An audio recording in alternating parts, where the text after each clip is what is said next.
And one more thing before I wrap up, because I do want to get to these meetings and I will see you all at the EO signing later this afternoon. I would just say that you brought to mind California and North Carolina, who continue to be on our hearts, and the president and this administration are committed to ensuring that these individuals get the funding that they need. And I would just say a strong message to Democrats who are out there pretending to be outraged about the long list of crap that this administration is cutting, federal waste and funding, like $2 million for sex changes in Guatemala, $6 million to fund tourism in Egypt, $20 million on a new Sesame Street show in Iraq, $4.5 million to combat disinformation in Kazakhstan. I could go on, and I'm happy to provide this list to every single one of you. Democrats are outraged that the American people want to be, they want their taxpayers going to good uses, not stuff like this. But then they're very quiet about the fact that there are still North Carolinians and people in California who have lost everything, and in the last 4 years, this federal government did nothing to help them. This president will continue to put Americans first, and I think the successes of this week so far speak to that, and it's only Wednesday. Garrett, great to see you here today. Thank you. On Gaza, the president has spent basically his entire public career criticizing foreign entanglements, nation building, sending American troops to fight abroad, particularly in the Middle East. This plan seems like it could ultimately involve all of those things. Can you explain this reversal and how building and owning Gaza squares with America First foreign policy? I would reject the premise of your question that this forces the United States to be entangled in conflicts abroad. The president has not committed to putting boots on the ground in Gaza. He has also said that the United States is not going to pay for the rebuilding of Gaza. His administration is going to work with our partners in the region to reconstruct this region. And let me just take a step back here, because this is an out-of-the-box idea. That's who President Trump is. That's why the American people elected him. And his goal is lasting peace in the Middle East for all people in the region.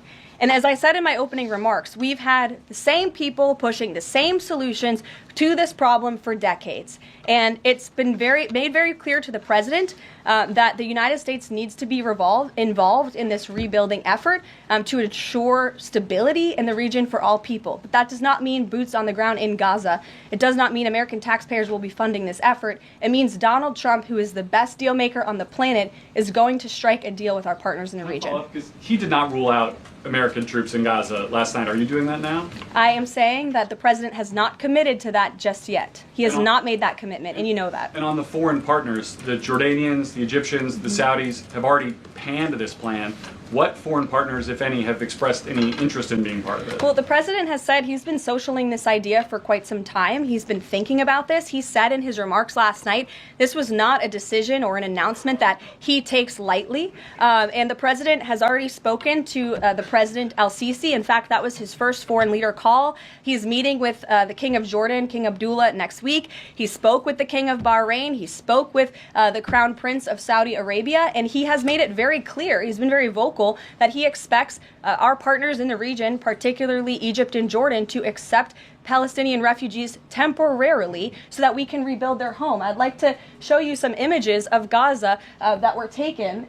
Fox News aired this. I mean, that is, as they put it, in an apocalyptic scene in Gaza. This is an uninhabitable place for human beings. Do you really think that families can live their dream in a region that looks like this, with no running water, no electricity? And the special envoy to the president, Steve Witkoff, recently traveled to Gaza, as you all know. And he came back with images that he showed the president of the dire situation here. And the president made this decision with a humanitarian heart for all people in the region. Peter. Thank you, Caroline. Are any officials here preparing to fight Democratic lawmakers in the streets? Absolutely not. So and thanks for the question. Some elected Democrats are so steamed about Doge. Congresswoman LaMonica McIver says we are at war. Ilhan Omar says we might actually see somebody get killed.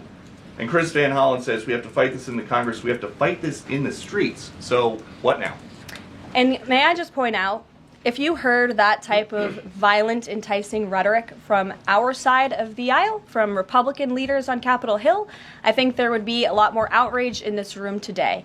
It's unacceptable, the comments that have been made by these Democrat leaders, and frankly, they don't even know what they're talking about. Because President Trump was elected with a mandate from the American people to make this government more efficient. He campaigned across this country with Elon Musk, vowing that Elon was going to head up the Department of Government Efficiency, and the two of them, with a great team around them, were going to look at the receipts of this federal government and ensure it's accountable to American taxpayers. That's all that is happening here. And for Democrat officials to incite violence and encourage Americans to take to the streets is incredibly alarming, and they should be held accountable for that rhetoric. It sounds like something that they're most concerned about is Doge engineers with access to Treasury systems. Can you clarify, do the Doge engineers have read-only access in these systems, so they are not allowed to write new code? No. They are not, okay. No. And then one more thing. NBC is reporting that some of the illegal immigrants that we've seen rounded up and arrested are not being deported. They're being released with ankle or wrist monitoring devices, or they have to check in on the phone. So is the administration arresting more people than you have room for? I have seen the reports, and I'm glad you brought it up because we want to address it. There have been a total of 461 illegal aliens. This is of this morning when I got this information from DHS that have been released from custody. Of the more than 8,000 that have been arrested since President Trump was inaugurated, it's less than 6%. And there are reasons for their release. Some of the factors include a lack of significant likelihood of removal in the foreseeable future, lack of detention availability, which is something this president and this administration has been incredibly vocal about. We are doing everything we can to deport and detain illegal immigrants, but we need Congress's help to increase funding for Border Patrol and for ICE to increase detention capability in our facilities. And then other serious medical conditions have also been the reasons for some of the release of these individuals. But none of them have final deportation orders. Many of them are probably contesting their immigration status. I'd refer you to DHS for more details, but I did get that information because I knew it would be a question, so thank you. Sure. Caroline? Yes.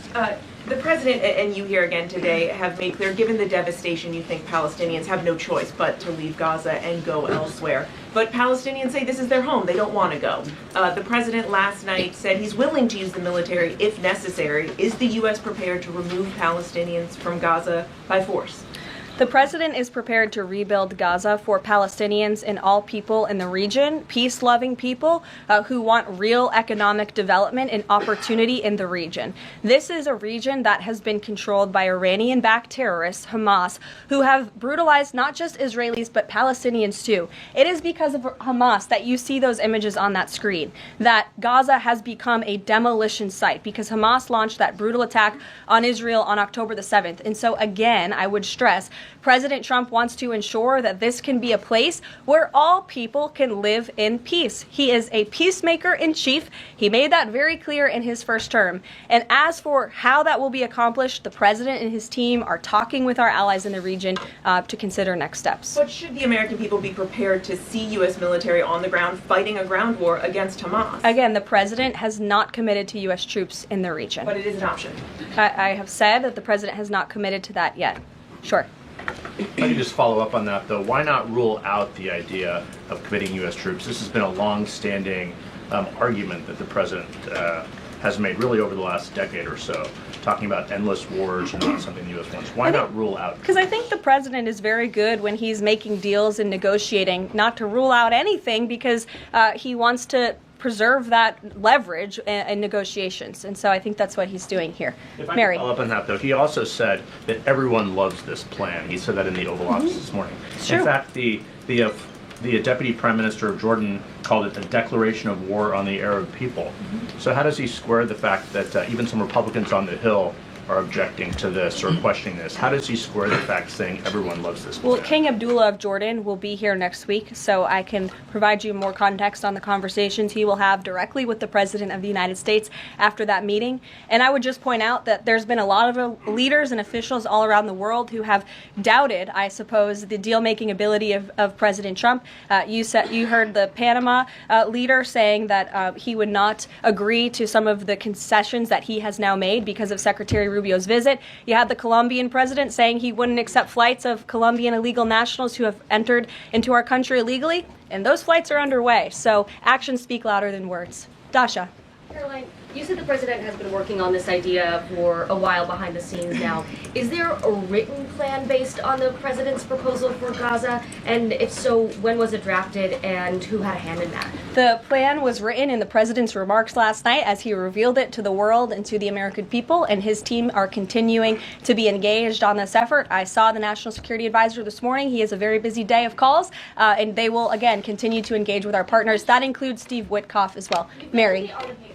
Two questions for you on the news of the day. So how is today's executive order going to impact the 2028 Summer Olympics in Los Angeles? For example, would a man who thinks that he's a transgender woman be allowed to compete as a female on U.S. soil? It's a very good question, and the president has actually mentioned this, that he does expect the Olympic Committee and the NCAA to no longer allow men to compete in women's sports. And I think the president, with the signing of his pen, starts a very public pressure campaign on these organizations to do the right thing for women and for girls across the country. Again, this is an incredibly popular position. There have been many notable female athletes who have had the courage to speak out against some very powerful institutions in this country. They deserve to have a voice and a say. The president is bringing their voice to the highest level at the White House this afternoon, and he expects these organizations to comply with this federal executive order that he'll be signing today. Thank you. And one more. On media coverage of this executive order and the topic in general, what's the White House's view of framing that calls men transgender females or similar rhetoric coming from organizations like the ACLU and GLAAD? Well, it's been very clear. The policy of this administration is that there are only two sexes, male and female. Pretty simple. Brian Glenn. Yes.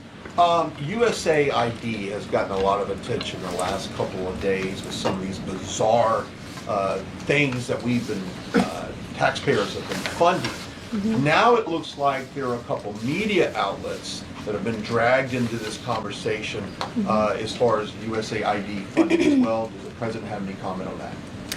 So upon coming out here to the briefing room, I was made aware of the funding from USAID to media outlets, including Politico, who I know has a seat in this room. And I can confirm that the more than $8 million taxpayer dollars that have gone to essentially subsidizing subscriptions to Politico on the American taxpayers' dime will no longer be happening. The DOJ team is working on canceling those payments now.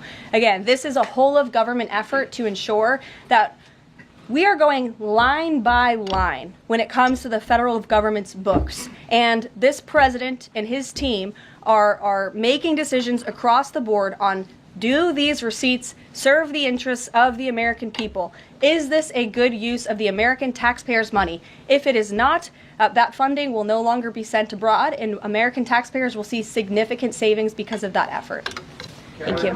I'd like to give some love to the back row. I've heard that unfortunately they haven't been called on in years past. So Reagan, why don't you go ahead? Thanks, Caroline. The WHC announced that comedian Amber Ruffin, who has called the president a toddler with his pants pulled down, will be the entertainment for this year's Correspondents' Dinner. Does the White House have a reaction to this choice, and will the president be attending the dinner this year?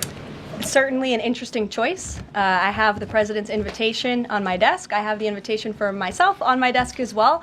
Haven't talked to the president about it. When he makes his decision, I will let you all know. But definitely an interesting choice of the comedian. I'll talk to the boss about it and see what we decide.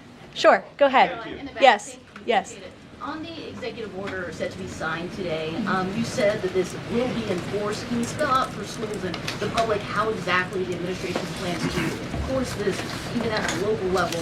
And on top of that, there are human rights groups who say that this could expose kids to discrimination. What is your response to that? I think kids have already been exposed to discrimination, especially young women and girls who have been forced to shower in locker rooms with biological men, who have been forced to compete on playing fields with biological men, which is incredibly unfair and unsafe, and again, an incredibly unpopular policy with the American people. As for the actions that this executive order takes, I already laid those out at the beginning of the briefing. I'm happy to give you a copy of this fact sheet so you can let your audiences across the country know. What's your message to schools who don't comply with this? They should, because it's going to be federal law in about an hour and a half.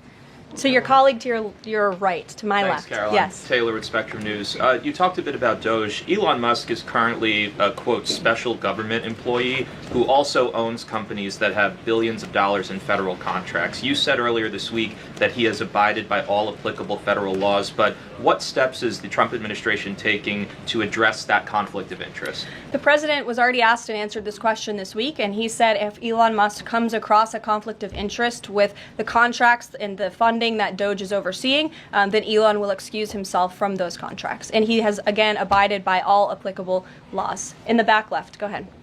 Trade advisor Peter Navarro, when asked about the External Revenue Service today, said, quote, we're going to collect a lot of tariff revenues and we're going to get tax cuts out of it. Is it the official position of the White House that tariffs will lower taxes for Americans? The president has always been clear that he believes tariffs are a tax on foreign nations, and he's committed to cutting taxes for the American people here at home. He also believes tariffs are a great revenue raiser for this country, and that's exactly why he has committed to the creation of the External Revenue Service, which I think is a phenomenal idea.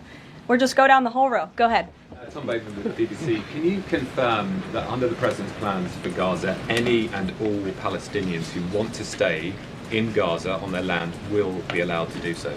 I can confirm that the president is committed to rebuilding Gaza and to temporarily relocating those who are there because, as I've showed you repeatedly, it is a demolition site. There is no running water. There is no electricity. The president wants these individuals to live in peace. He is committed to doing that with this very bold new plan, and we will continue to keep you apprised of updates as we receive them.